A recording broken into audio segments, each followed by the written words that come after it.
voit bien que derrière des préoccupations qui sont les mêmes, une quête de sens, une recherche de légitimité, enfin, ce terme a été dit à de nombreuses reprises, une façon de s'ancrer dans les préoccupations de la société pour ne pas mourir dans l'indifférence générale.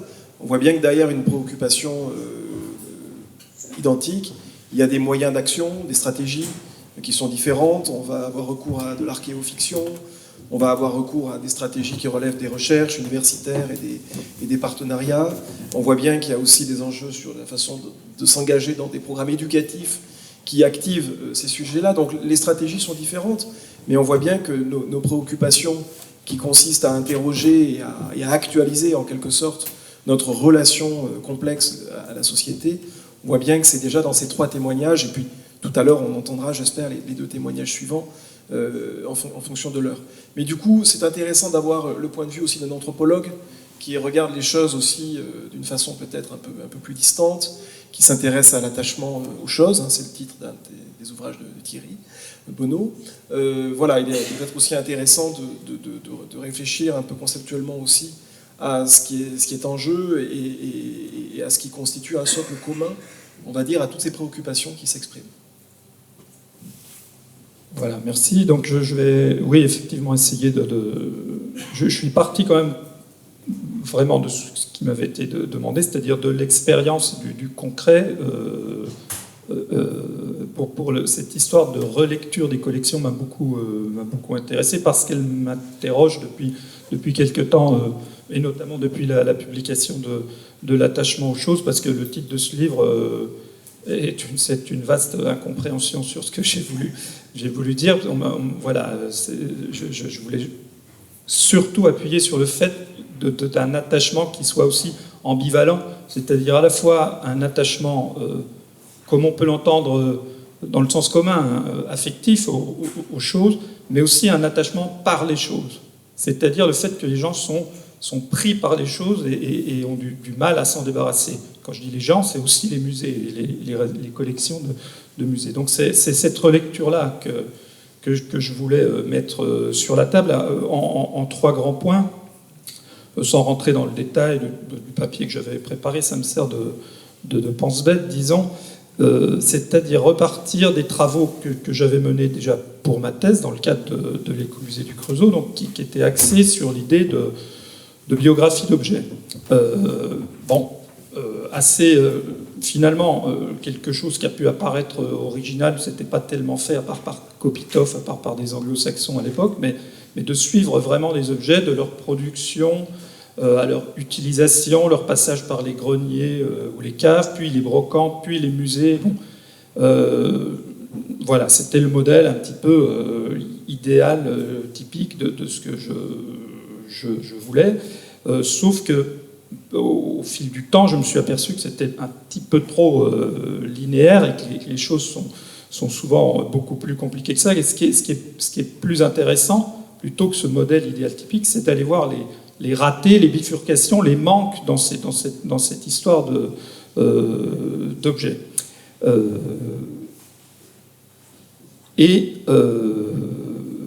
Autre chose, pour parler relecture, c'est relire ces biographies d'objets en les densifiant, c'est-à-dire en revenant vraiment à la logique d'existence même de ces objets, de production de ces objets. En l'occurrence, c'était donc des poteries céramiques industrielles, mais donc on peut appliquer à d'autres cas. Et essayer de penser leur biographie comme un déploiement de l'ensemble des possibles, des configurations associées à un objet. C'est une question d'un interlocuteur de terrain qui m'a un petit peu lancé sur ces réflexions-là, qui m'a demandé à propos d'une bouteille, d'un cruchon à liqueur. Alors, j'ai pas prévu, on ne m'avait pas dit qu'on ne faisait pas de PowerPoint, donc vous n'aurez pas d'image, vous imaginerez voilà, la bouteille en grès émaillé du 19e siècle, qui était une bouteille à liqueur. Et la personne me dit, mais avant d'être vendue dans des bouteilles de grès, dans quoi est-ce que la liqueur était vendue ? Et en y réfléchissant, je lui ai répondu, mais en fait, dans rien. Parce que conditionner la liqueur sous cette forme-là, en bouteille d'1 litre, et la commercialiser largement dans des épiceries, dans des commerces, ça correspond à une phase de l'histoire de l'industrie et de la consommation. C'est-à-dire, en gros, à partir de 1850, etc. C'est valable pour la liqueur, c'est valable pour la moutarde, les petits pots à moutarde qu'on avait par centaines en collection à l'Écomusée au Creusot, qu'on a maintenant par milliers, j'y reviendrai. C'était des petits pots. J'ai parlé hier d'une discussion que j'avais pu avoir avec Madeleine Blondel, musée de la vie bourguignonne, qui disait le pot à moutarde, c'est un pot à faïence, grand comme ça, qui était dans une épicerie. Tout. Sauf qu'à partir des années 1860-70, le pot à moutarde, c'est aussi des petits conditionnements en 125 grammes de grès vendus dans des épiceries. Donc c'est l'invention d'un conditionnement alimentaire individuel qui est un renouvellement de la façon de consommer certains produits. Je pourrais parler aussi de la cruche à bière, enfin de beaucoup d'autres. Donc ce que je veux dire par là, c'est que quand on creuse ces biographies d'objets, là, des biographies un peu collectives, si on veut, c'est que le grès cérame industriel, il s'est substitué à aucun autre matériau. Parce qu'on a ce schéma-là aussi, très progressiste. Voilà, avant il y avait du grès, après il y a eu du verre, et après il y a eu du plastique. C'est ça le progrès. Voilà. Mais c'est pas du tout vrai d'abord, et c'est beaucoup plus compliqué que ça. C'est-à-dire que le produit grès ne s'est substitué à aucun autre parce qu'il a servi à conditionner des choses qui avant n'étaient pas commercialisées sous cette forme-là. Et là, on est en plein dans je pense, dans une réflexion sur des problématiques actuelles qui sont les aspects de la surproduction, de la consommation de masse et aussi de la surabondance des emballages. Parce que passer du grand pot de moutarde en faïence à des petits pots de 125 grammes, ça multiplie les objets, tout simplement. Et je pense que c'est directement lié à ce que Ramzi Kecheyan appelait les besoins artificiels. C'est-à-dire qu'on a créé à un moment, les industriels ont créé le besoin de moutarde en pot individuel, voilà, par exemple, ou le besoin de yaourt, ou le besoin de liqueur. On a parlé de poire tout à l'heure, mais commercialisé à large échelle, qui était un produit initialement quand même plus aristocratique, ou même, j'ai lu des choses, c'est un produit pharmaceutique. Le yaourt aussi était vendu dans des pharmacies. Bon. Donc, voir Ramzi Kecheyan, son bouquin sur les besoins artificiels, c'est-à-dire que les besoins ont une histoire. Et en aucun cas, l'industriel qui nous dit c'est pour répondre à une demande, c'est évidemment du pipeau. Qui a demandé à un industriel de produire de la moutarde en pot de 125 grammes? Qui a un jour demandé à quelqu'un de produire du Nutella? Je veux dire, ça n'existe pas, la demande. Voilà. C'est l'invention aussi du marché avec un grand M, et là je renvoie un autre bouquin qui est celui dans la même collection, hein, de Galuso, Anthony Galuso, sur la fabrique du consommateur. C'est-à-dire qu'on a auparavant ce genre de poterie, les gens allaient chez le potier acheter les pots dont ils avaient besoin pour leurs besoins alimentaires, les pots à lait, etc. On connaît toute cette histoire-là. Là, on a affaire à de nouvelles industries qui ne travaillent pas pour le local, qui travaillent pour des industriels de l'agroalimentaire notamment, et aussi de la chimie, parce qu'ils fabriquaient beaucoup de conditionnements pour les produits chimiques. Donc on est à une autre échelle, et on est dans cette invention de cette fabrique du consommateur.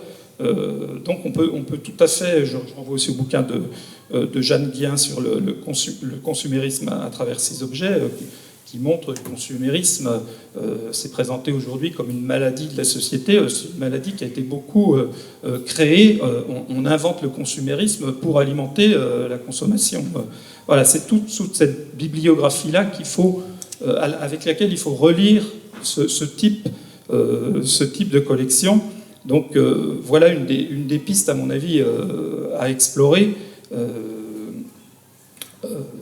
La relecture biographique des objets qui ouvre, en la densifiant, qui ouvre très directement sur un questionnement central quant à la production industrielle et la notion même de besoin et de consommation. Deuxième point, et ce qui entraîne ce premier point, qui dit production massive dit déchets massifs. Et alors on peut voir ça sous différents angles, et d'ailleurs de ce point de vue, les produits dont je vous parle étaient des produits plutôt sains, sains, je veux dire, d'un point de vue philosophique, puisque c'était des produits très solides, qui étaient des récipients, donc qui pouvaient tout à fait être réutilisés, qui ont été réutilisés. On a trouvé sur des brocantes des bouteilles qui initialement étaient destinées à l'eau minérale et qui avaient été réutilisées par des gens pour mettre de l'alcool artisanal local. On le sait parce que c'était écrit dessus, il y avait une étiquette où il y avait un... Voilà. Donc c'est du remploi permanent avec ce type d'objet. Et c'est pour ça d'ailleurs qu'on en trouve beaucoup sur les brocantes et chez les gens. Et sans parler même des consignes, puisque les pots de yaourt, à l'origine notamment, étaient consignés, étaient rapportés à la pharmacie pour être nettoyés et repassés dans le cycle. Donc là, on est dans une logique qui existait déjà et dont on nous reparle aujourd'hui de consignes, de recyclage, de remploi. Une autre forme de remploi, c'était le remploi comme remblai, puisque la céramique, une fois jetée, cassée, pouvait servir de remblai et on en trouve localement, mais j'avais été contacté par des archéologues, notamment il y a très longtemps pour un morceau de bouteille de cidre qui avait servi de remploi pour boucher une fenêtre de chapelle en Normandie, un truc un peu étrange comme ça, mais c'est du matériau qui peut servir dans la maçonnerie. Et j'avais été contacté par des archéologues en Mayenne, à Laval, c'est-à-dire que dans les années 1860, je crois, j'ai plus la date ici, mais il y a un chenal de la Mayenne qui avait été comblé, et qui a été comblé par des débris céramiques, donc ce genre de produits-là. Donc avec les marques de fabrique, on a retracé le parcours de ces objets-là. Donc cette réutilisation du matériau, du déchet comme remblai. Mais autre masse de déchets, et c'est l'expérience qui m'a un peu fait réfléchir à tout ça, c'est un dépotoir industriel qu'on a retrouvé à côté d'une ancienne usine de production et qui montre qu'à un moment donné de l'évolution de l'entreprise, ils ont eu besoin d'un dépotoir centralisé, rationalisé. La stratigraphie nous a montré qu'il y avait des arasements, du broyage de tessons pour stabiliser le terrain. Donc ce n'est pas simplement des rebuts du quatrième choix qui jetaient comme ça dans la nature. C'était vraiment un dépotoir réfléchi. Ils ont été obligés d'y réfléchir à partir des années 20 parce qu'ils se sont lancés dans la production par moulage. Donc techniquement, déjà un processus qu'ils maîtrisaient mal, donc beaucoup plus de rebuts. Et deuxièmement, on est à une époque où les clients de ces entreprises, qui étaient des fabricants donc, de contenu, moutarde, yaourt, etc., je ne reviens pas là-dessus, étaient beaucoup plus exigeants sur la forme de l'objet, sur sa contenance, parce que quand on vend un pot de moutarde à 125 grammes, pas question qu'on puisse en mettre 126. C'est aussi une des questions qui sont posées actuellement avec, je ne sais plus le terme qui a été employé il n'y a pas longtemps, mais on s'est aperçu que les industriels rabotaient un petit peu le truc. Donc, exigence des clients, exigence aussi sur la forme, exigence sur la couleur. Parce qu'on est à l'émergence du marketing et de la publicité, le produit doit être connu par son contenant. Donc tout ça, c'est des questions, finalement, qu'on ne pose pas forcément aux biographies d'objets directement, mais en creusant un petit peu, ça nous ramène à des problématiques très contemporaines. Et ce dépotoir centralisé, il est davantage dû à ces problèmes-là qu'à un problème de production plus massive. Parce que je ne suis pas sûr, c'est difficile à mesurer, mais ce n'est pas évident qu'ils aient produit plus massivement après les années 20. Et donc, ce deuxième angle d'attaque, c'est de penser ce dépotoir, le contenu de ce dépotoir, comme collection. Ce qui est le cas actuellement, puisqu'on est en train de réfléchir avec l'écomusée du Creusot à ce que va devenir le mobilier archéologique issu de la fouille de ce dépotoir, qui nous invite à penser la production et ses conséquences, et penser les déchets aussi comme du patrimoine. Mais comment faire? Alors là, on va travailler avec un archéologue, un céramologue de l'INRAP, qui va nous aider à échantillonner, parce que lui, il a fouillé, c'est Alban Horry, qui a fouillé un dépotoir urbain de céramique et de verre à Vénissieux. Donc il y a eu un article dans Archéologia en décembre, là, et puis il a fait sa thèse là-dessus. Donc lui, il maîtrise un peu ce genre de travail. Et dernier point, c'est de penser ces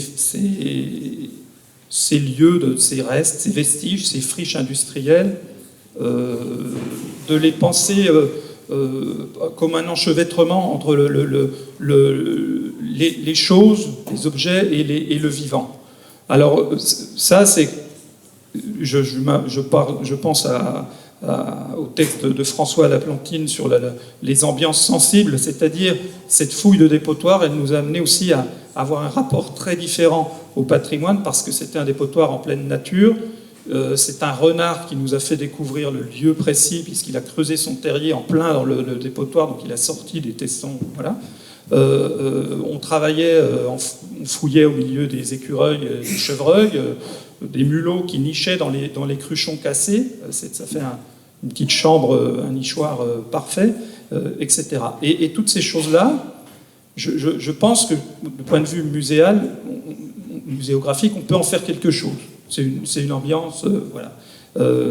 C'est là-dessus qu'il me semble qu'il y a une autre piste pour penser ces lieux de déchets et de rejet des objets. On le voit, enfin, musée de société, nous sommes quand même plutôt bien équipés pour travailler cette dialectique passé, présent, futur. Enfin, je pense que dans le paysage des musées de France, on a quand même plus de facilité à engager nos visiteurs avec, évidemment, des réceptions qui ne sont pas forcément les mêmes.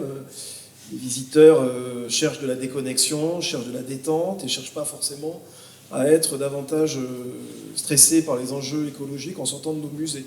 Mais ça, c'est les sensibilités de chacun et on doit attraper ça de plein de façons différentes, et on le voit à travers ces 5 témoignages et puis ce qui a été dit tout à l'heure. Les stratégies sont excessivement différentes et toutes très légitimes. On est ici dans ce théâtre et au Familistère de Guise dans un lieu qui est celui de, on l'entendait ce matin, enfin, la présentation exemplaire qui était faite de ce site. Il était question de expérimentation, action, innovation, inclusion, édification. Bref, on voit bien que ce qui s'est dit et ce qui a été imaginé dans cet espace il y a 150 ans en arrière nous parle encore beaucoup. Et on voit bien que c'est des questions qu'on n'aura jamais réellement traitées. Donc, peut-être avant de proposer un débat, peut-être qu'on peut terminer et aller peut-être sur un bilan que tu souhaitais aussi apporter dans ton intervention, Thierry. Oui, disons que j'étais peut-être un peu vite sur la dernière partie, cette histoire de penser l'enchevêtrement, de penser la friche industrielle et les lieux de dépôt des déchets. Mais la friche industrielle plus globalement comme un milieu naturel aussi, et le muséographier en tant que tel. Et je veux signaler juste deux petites choses qui ont été faites. C'est ce renard qui nous a permis de découvrir le lieu précis du dépotoir. L'exposition qui a été tirée de cette expérience avait été travaillée avec une scénographe qui a eu l'idée de tracer au sol le parcours des visiteurs par des empreintes de renard. Et le récit de cette rencontre avec le renard, parce qu'en plus on l'a croisé sur place, ce renard, on l'a vu, il dormait dans l'herbe haute, comme font souvent les renards. Je me suis documenté depuis, apparemment c'est dans des lieux où ils ne voient pas beaucoup d'humains, ils peuvent dormir en plein jour comme ça. Et on l'a vu, donc cette rencontre avec le renard était une sorte de fil rouge dans l'expo.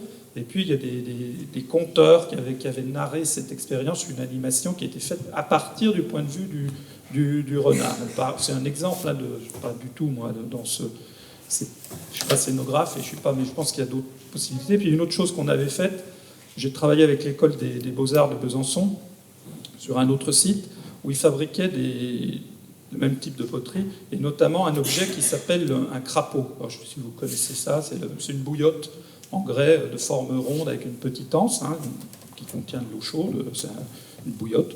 Et il y avait beaucoup de crapauds stockés dans cette usine. Et l'idée, c'était que les étudiants en art de Besançon revisitent les objets de cette usine avec les moules qui restaient ici pour réinventer quelque chose. Et il y a une étudiante qui a eu l'idée intéressante parce qu'elle a vu sur place, sur le site, un crapaud, l'animal. Comme sur tous les sites industriels, il y a une vie animale qui se développe.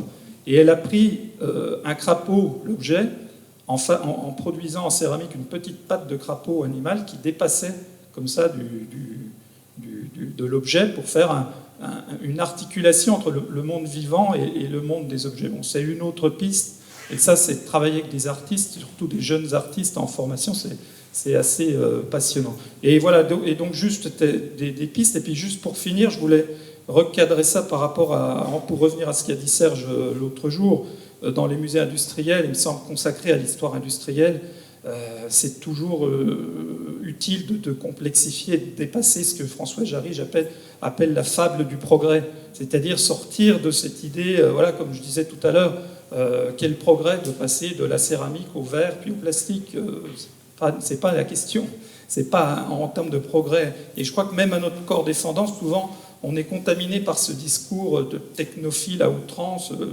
qu'on peut rappeler croissantiste, et on le questionne rarement politiquement. Et puis on pourrait aussi, dernier point, réfléchir à la submersion par les objets. Moi, j'avais été beaucoup marqué par les images de l'été 2021 à Bruxelles, enfin en Belgique, des inondations. Et cette autoroute qui avait servi de dépôt pour 8 km de déchets. Alors évidemment, c'est une catastrophe naturelle, une inondation et tout. Mais les objets qui se sont retrouvés sur cette autoroute en tant que déchets, c'était des objets quand même qui étaient présents dans nos maisons, voilà. Ils sont là, ils sont partout. Et il y a le petit bouquin de Charpie et Bartholin sur l'histoire de la machine à coudre, là, du grille-pain, il y a un chapitre qui s'appelle « On est submergé ». Je pense qu'il y a beaucoup de gens qui sont submergés par les objets. Et nous, quand chercheurs ou musées, on s'intéresse aux objets, on les regarde souvent avec une certaine affection, voilà, parce que ça représente un patrimoine, etc. Et on les regarde rarement comme un problème, sauf quand on est confronté à des réserves débordantes. Mais je pense que la fabrication en masse est un problème, on le sait, et c'est plutôt sous cet angle-là qu'il faudrait peut-être relire nos collections. Voilà, j'en ai profité pour refiler ma conclusion en passant, et c'est parfait. Comme ça, merci.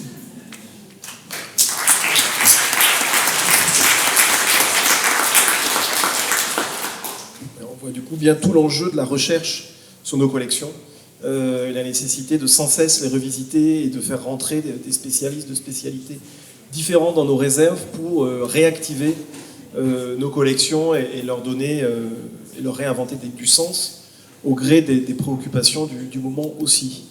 Alors, peut-être, il nous reste 15 minutes, c'est une dizaine 10 minutes, 8 minutes. 8 minutes pour échanger comme ça. Est-ce qu'il y a... Je vais essayer de prendre juste une minute et demie. Merci pour toutes les interventions. J'ai l'impression de voir un fil conducteur sur l'enjeu de la recherche, du musée comme un lieu de recherche, pour mieux décortiquer les mécanismes dans lesquels nous sommes nous-mêmes pris. Je pense au travail de collègues du musée de la vie wallonne, par exemple, qui est en fait une enquête quand même aussi, avant d'être juste une collecte d'objets. Et puis, ce que vient d'expliquer Thierry, moi je vois l'enjeu de sortir, enfin, d'être attaché par les choses, s'émanciper, en fait, l'enjeu pour nous, professionnels, de s'émanciper de cet attachement par les choses, ça passera peut-être par une meilleure compréhension de pourquoi on est là, on est arrivé là, pourquoi ces objets sont là. Et j'ai juste un tout petit exemple que je compare à tout ce qui s'est passé dans le monde industriel, qui fait qu'on se retrouve maintenant avec beaucoup trop d'objets. Je pense à un exemple qui paraît complètement aux antipodes, et pour moi, c'est dans ce que je constate au musée des Arts de la Marionnette, donc à Gadagne, ça paraît, mais c'est des objets. Et pourquoi aujourd'hui on est confronté à plein de compagnies d'artistes marionnettistes qui ne savent plus quoi faire de leurs objets, c'est parce qu'en fait, contrairement à l'art traditionnel des marionnettes où les marionnettistes fabriquaient leurs objets, les réparaient et jouaient des répertoires traditionnels avec toujours les mêmes objets jusqu'à ce qu'ils soient joués jusqu'à la corde, et ensuite, dans les logiques dans lesquelles on est, ça contamine aussi les soutiens financiers aux compagnies qui sont soumis à des injonctions de création permanentes, nouvelles, qui fait que chaque année, ils produisent des nouveaux spectacles avec des nouveaux objets. Et si vous voulez récupérer les choses, ben, ils n'ont pas de subvention parce qu'on leur demande de créer de nouvelles choses. Donc à la fin, ils sont eux-mêmes submergés par leur propre production. Et pourtant, on se dirait on est dans le domaine de l'art. Et en fait, non, il y a une surconsommation, une surproduction, y compris des objets artistiques. Et après, du coup, on se retrouve avec ça et on demande comment ça se fait qu'on se retrouve confronté à des impossibilités de stocker, simplement, et d'accueillir ce qui pourrait pourtant être considéré comme du patrimoine. Une question, Marc?